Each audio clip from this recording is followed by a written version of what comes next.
bata. Alam mo, hindi sila nahihiyang ipakita ang kanilang pagmamahal. Alam nilang iiyak sila kung mawawalan sila ng taong malapit sa kanila.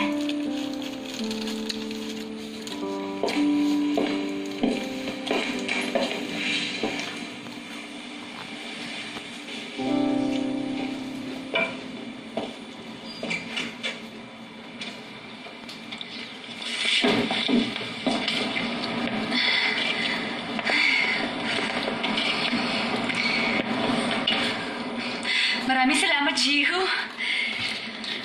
Sigurado ako, first time na naman ito nangyari sa'yo. Hapin, ihatid na kita. Sige lang, okay na ako. Maginaw.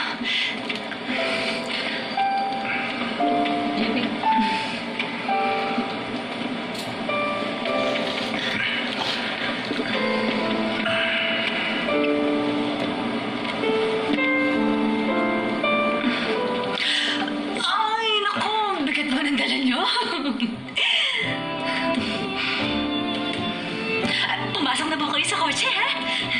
Tapos na ating trabaho. Tawagin mo na lang ako Mr. Yun, ha? Goodbye, Mr. Yun. Bye. Huwag niyo pong kalimutan mag-seatbelt. Okay. Yan. Sige na. Pasok na.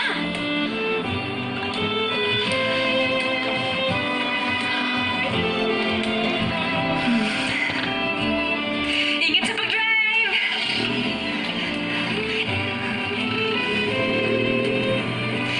Ingat po kayo sa pag-uwi.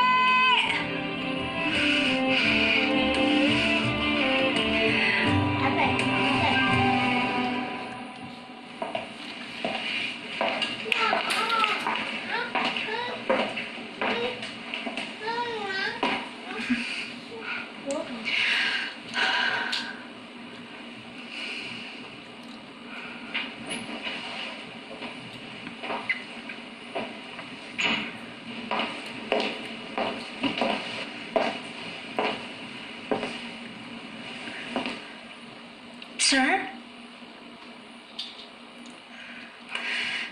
Sir?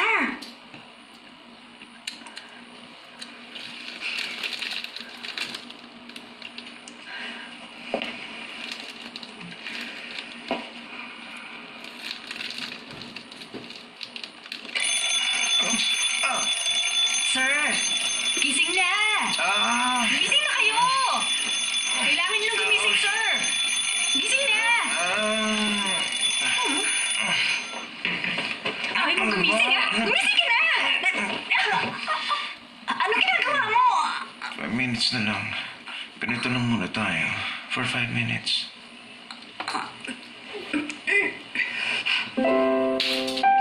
Hindi ako makapaniwalang naririto ka at kayakap ko.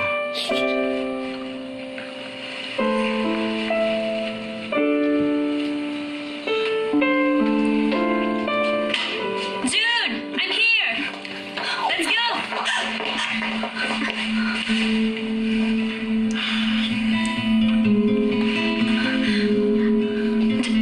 Jandy? Bakit? Ano nangyayari?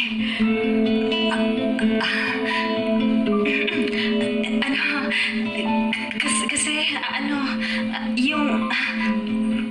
Jae-gyung? Hindi ganun kadali para gisingin si Junbyo. Gising na ba siya?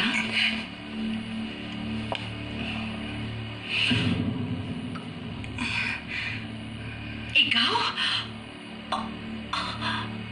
Anong ginagawa mo rito at nakabihis ka ng ganyan?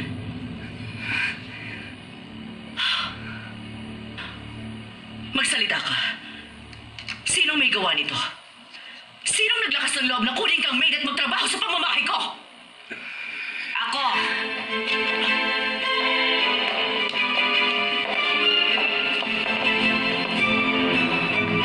Andy? Anong ginagawa niyo rito? Matagal tayong hindi nagkita, Mrs. Kang. O tatawagin ba kitang chairwoman, Kang? Hindi ako sanay na tawagin ka ng ganon. Anong nangyari? Sana hindi mo nakakalimutan. Ayon sa kagustuhan ng namayapa mong asawa, Ang posisyon ko sa bahay na ito ay permanente. Walang sino mang babali nun kahit na ikaw hindi mo magagawa. Hindi problema sa aking naririto kayo, pero anong ginagawa ng babaeng ito rito? Hindi ko kayang naririto siya, kaya gusto kong palayasin mo siya rito ngayon din. Hindi ko magagawa yan. Auntie! Ako ang responsable sa pagkuha sa kanya. At ako lamang ang magpapalaya sa kanya. Sa palagay ko, hindi mo na dapat problemahin pa ang bagay na yan. Alam ko, marami pa siyang mga pagkukulang. Kaya nga, napakaaga pa para husgahan siya sa kanyang mga pagkakamali. Ayokong madugisan ang reputasyon ng iyong pamilya. Sige na. Walang dapat ipag-alala. Ako na ang bahala. Pero auntie! Ano pang ginagawa mo? Sumama ka na sa akin, Jandy. Marami pa tayong gagawin. Yes, ma'am. Yes, mo. Yes, po.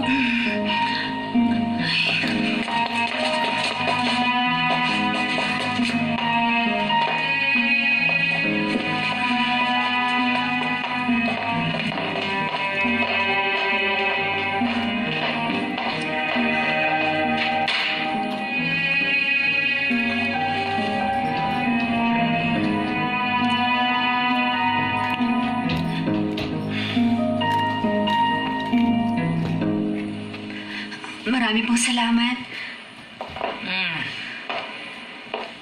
Makinig ka.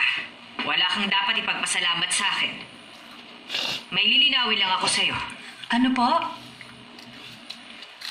Hindi ito tungkol sa pabor na hiniling sa akin ni Junhee.